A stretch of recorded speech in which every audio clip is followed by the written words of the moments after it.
He doesn't look anything like me. Must be a mistake somewhere. Maybe he's not even my son, Andy remarked, openly favoring his good-looking and intelligent son over his daughter, Crystal. He told me, our daughter should get a job as soon as she finishes middle school and destroy the stuff we bought for her high school entrance. I couldn't take it anymore. I packed up and left, taking both kids with me. My name is Misty, an average 35-year-old stay-at-home mom. I used to live with my husband, son, and daughter. My son, William, has always been handsome, mistaken for a girl when he was a kid. Friends would say, you should get William into acting or modeling. He's incredibly smart, gentle, and mature. By age 3, he conversed like an adult. On the other hand, my younger daughter, Crystal, is the cutest girl in the world from my perspective as a parent.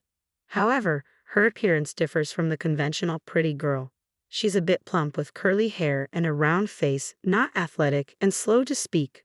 To me, she's the most adorable girl in the world. Andy clearly favors William. When he gets home, he only pays attention to him. If Crystal tries to join in, Andy dismisses her, saying, she's creepy and trying too hard.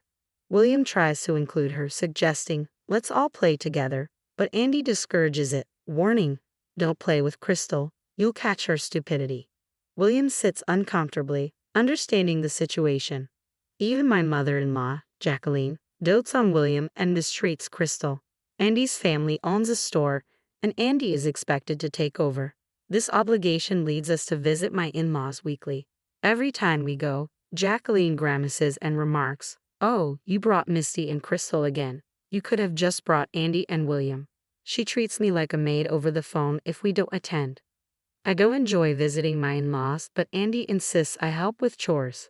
On this day, Jacqueline decides to take William and Crystal to a large local park. Crystal is thrilled to spend time with her grandma. I had an uneasy feeling, but tied up with chores as usual, I reluctantly waved them off. By evening, Jacqueline returned home carrying a tired William on her back. Oh, he's getting heavy. William's growing up, she cheerfully commented, but there was no sign of Crystal. Jacqueline, where's Crystal? I asked, my unease growing. With no hint of guilt, Jacqueline replied, I don't know. Both were looking tired, but I can't carry both, so I told Crystal to walk back on her own. I couldn't believe what I just heard. A chill ran down my spine. I bolted out of the front door and sprinted towards the park, rolling over myself in a panic. Who would leave such a small child alone? I prayed she was all right as I burst into the park. Mom? The moment I heard that cry, Crystal leaped into my arms. I felt the tension drain out of me. A police officer was standing nearby. You're her mom, right? He asked. The park staff found her crying alone and called us. You shouldn't leave such a small child unattended. The officer admonished me, but then patted Crystal on the head, saying, it's good your mom came for you. I bowed my head to the officer several times and tightly held Crystal's hand as we headed home. On the way, Crystal spoke up in her innocent words, Mom, I was sleepy. Grandma said I could nap, so I slept on a park bench. When I woke up, no one was there, and I cried. I'm not mad, Crystal. I'm sorry, I said, my heart still racing with fear and relief. I scared you. I couldn't help but hug Crystal, who was carefully reading my expression. When we got back to my in-laws' place, both Jacqueline and Andy sighed at the sight of Crystal. So she's found, huh? Frustrated, I yelled at Andy. Do you even care what happens to your own child? Andy wasn't ashamed. He fired back with something shocking. I don't care what happens to her. She's ugly and not smart. She doesn't look like me at all. You probably had her with another man and are making me raise her. But that's not going to happen. Upon hearing this, Jacqueline also chimed in. It would have been fine if she hadn't been found. Who knows where she came from? I've never cheated. Crystal is absolutely your child. Do you have any evidence of me cheating? I protested, but all they did was mock me. From that point on, my daughter and I never went back to my in-laws' house. No matter how much Andy scolded us or how many sarcastic comments Jacqueline made over the phone, I endured it all to protect Crystal. William had noticed how poorly Andy and Jacqueline were treating us. Grandma would get mad if I also stayed home. I'm okay going alone. You and Crystal don't have to worry, William said as he gently stroked Crystal's head. Although I felt guilty toward William, we stayed home. William is truly a kind-hearted child. Dealing with Jacqueline's mood swings must have been tough, but William managed it with his inherent brightness and charm. I've thought about divorcing many times, but without any qualifications and being just a housewife, I couldn't fathom supporting William and Crystal all by myself. So, I had no choice but to endure. A decade had passed since Crystal and I effectively cut ties with my in-laws.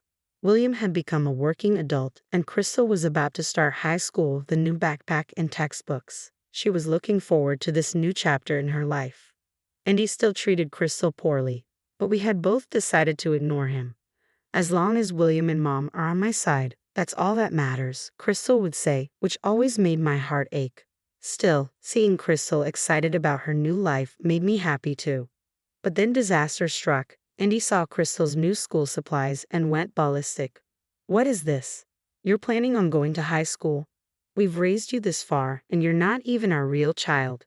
Quit school and start working. Pay us back for all we've spent," Andy yelled, ripping up her textbooks and tearing her bag apart, hurling them into the muddy yard soaked from days of rain. "I'll make sure your mom hears about this," Andy said, dialing his in-laws. Jacqueline came over almost immediately, as if she'd been waiting for this moment. "Who do you think you are planning to go to high school on our dime? You should be thankful you even got to go to middle school. Get a job as soon as you graduate and give us all your earnings," Jacqueline declared. "Misty, you should be grateful we even took care of your affair child," she added, clearly enjoying herself. "You two are nothing but a bad influence on William, our heir. You're both worthless. Get out." So there we were, Crystal and I, picking up her thrown school supplies, listening to Andy and Jacqueline's harsh words. Both of us were drenched in the rain. Rain soaked our hair, and droplets streamed down our faces to the ground. I couldn't tell if they were tears or rain anymore. With William already moved out, there was no one left to stand up to these two. Crystal and I looked at each other, and we both knew there was no reason left to stay in this house after that. We packed a few essentials and left. Andy and Jacqueline agreed to the divorce without a fuss. With nowhere to go, we turned to William for help. He was shocked to see us covered in mud and rain, but quickly understood the situation and welcomed us into his home. William offered me a warm shower, a change of clothes, and a soothing drink. Feeling a bit more settled, we sat down to talk about what's next. "I got a call from Dad earlier. He says he's divorcing Mom and we should never let them in the house again," William said. "He told me to quit my job and take over the family store. But I don't want any part of it. I can't stand him or Grandpa." Hearing this made my heart ache for William. I've always wondered how hard it's been for him, stuck between our family and his in-laws since childhood. I had put up with it for as long as Dad and Mom were married and while Crystal was in that house. But that's not the case anymore, is it? William grinned mischievously. "How about changing schools, Crystal? I'm being transferred to another state. We can all move there and keep it a secret from Dad and Grandma. I hope their store goes under." Upon hearing William's enthusiastic proposal, Crystal exclaimed, "I'm definitely in." I've always relied on William, so it made me feel guilty, but I decided to go along with it because it seemed like the best course of action. Everything fell into place smoothly after that. A few weeks later, we were settling into our new lives in a new place. What Andy and Jacqueline don't know is that Crystal is actually brilliant. She's always been good at tests, she just developed a little slower than others. She even aced the entrance exam to a top high school at our new location. Crystal and I both got new phone numbers, cutting off all contact with Andy and Jacqueline. William kept his line open just to keep tabs on them. He thought it would be best to have minimal communication to avoid being desperately searched for. 10 years have passed since then. Crystal is an adult now, and William has a decent job. We're all living separately. Today is a rare occasion where we've all gathered for a family meal. I decided to dress up a bit as I waited for the two of them. Suddenly, I hear, "Is that you, Misty?" "Yes, it's Misty," I replied. It was Andy, now balding and bloated, and Jacqueline, her hair completely white and hunched over like a character from a storybook. "Where have you been for 10 years, Misty? We've been worried. Are you still mad about us claiming Crystal is a child of an affair? Come back. We haven't seen Crystal and William for years." "Where are my kids?" Andy ranted, saliva flying from his mouth. "Yes, come back. We're in terrible shape now," Jacqueline shrieked in her hoarse voice. Despite the dramatic reunion, I felt nothing.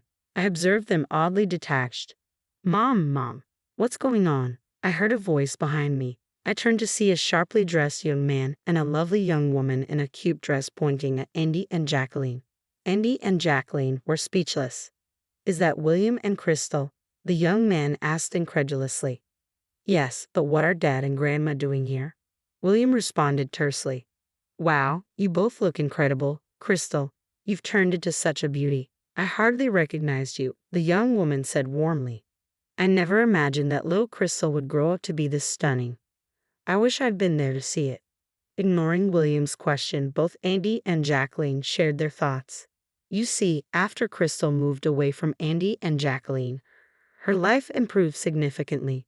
Whether it was the lack of stress or her active involvement in high school activities, she transformed.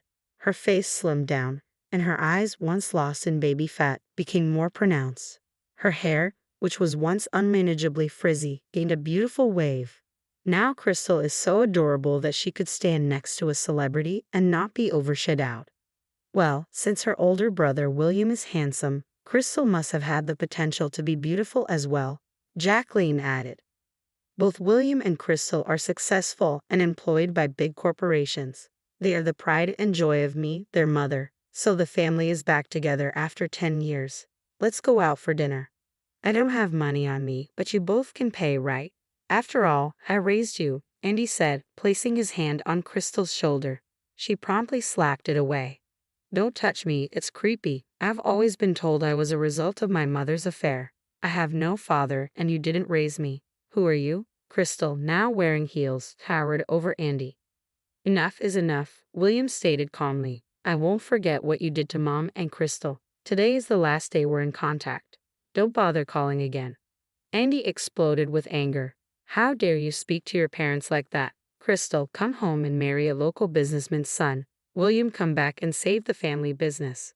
Misty, apologize and serve us for the rest of your life. Andy's temper flared like wildfire. We exchanged glances and burst into laughter. Why would we want your forgiveness? What made you think that? Crystal said, smiling. I'm actually getting married soon, so that businessman's son is out of the question. I'm starting my own business, so there's no way I can take over the family shop. What a shame, it'll go under. Both of them laughed, shaking their shoulders. Andy looked desperate. Misty, you'll come back, won't you? His needy gaze was repulsive. No, Andy, we're done here, I replied, turning away with my children. Why would I return to that house? Who wants to be a housemaid there? Besides, I've remarried, so no, I can't go back. I flashed the shining ring on my left hand. What? You remarried without telling me? I won't accept this. Andy tried to snatch the ring off my finger, but before William could step in, another man came between us. Do you have business with my wife? No rough handling, please, Alan said, his presence imposing. Andy felt cornered. What's your deal? He retorted, trying to puff up his chest. I'm Misty's husband. As far as I know, you and Misty divorced a decade ago. I was the lawyer who facilitated the process. A lawyer?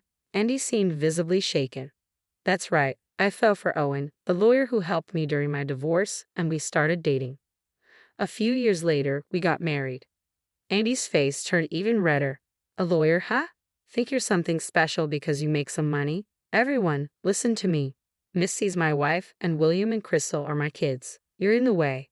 With that, Andy charged at Owen like a raging bull, but Owen dodged smoothly. Unable to stop himself, Andy stumbled and rolled away, letting out a pathetic cry.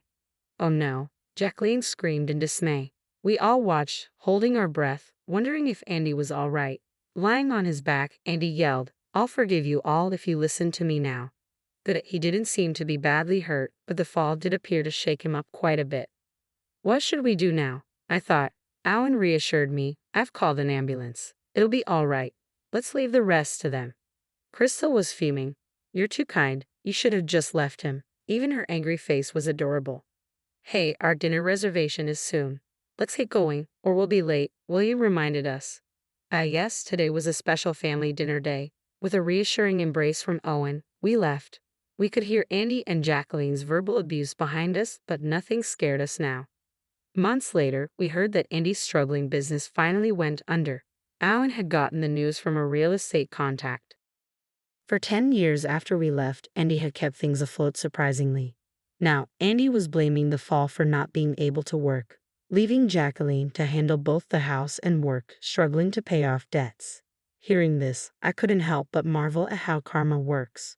What goes around comes around. On a sunny Sunday afternoon, I was trying on a dress for Crystal's wedding. That looks great on you. I wonder which one I should wear. To think I'd see the day I'd attend as Crystal's father, it feels like a dream. I turned around and there was Owen, holding two tuxedos in his hands, smiling shyly.